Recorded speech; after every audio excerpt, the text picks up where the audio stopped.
அதிக நாள் ஓடும். விஜய் படம் எல்லா தியேட்டர்லயும் ஓடும். அப்போ அது எப்படி ஓட்டா அது எப்படி மாறுதுன்றத பார்க்கணும். இதெல்லாம் வந்து நம்ம உடனே இங்க உட்காந்துக்கிட்டு 40% வாங்குவாரு, ஆட்சியை புடிச்சிடுவாரு, முதலமைச்சரா உட்காந்துருவாருன்னு சொல்றதுக்கு நல்லா இருக்கும். நிறைய வியூஸ் கூட போகும் அப்படி பேசினேன். நல்லா பாராட்டு, சூப்பர் ப்ரோ, அருமை ப்ரோ, ப்ரோ ஒரு மியூசிக்கோட போடுங்க ப்ரோ அப்படின்னு பாடிக்கினே டான்ஸ் பண்ணி வைப் பண்ணி வைபா பண்ணுங்க ப்ரோ கூட சொல்லுவாங்க. நம்ம இந்த கருத்தை சொல்லும்போது நம்மள வண்ட வண்டியா ஏசுவாங்க. அது வேற.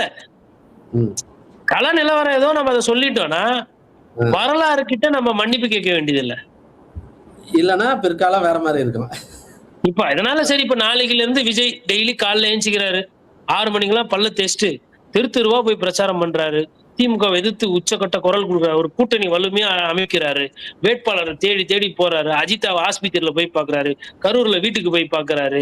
மலேசியா பக்கமே போகாம இங்கேயே எல்லா ஸ்டேடியமா சுத்தி இளைஞர்களை பாக்குறாரு. சூறாவளி பிரச்சாரம் பண்றாரு.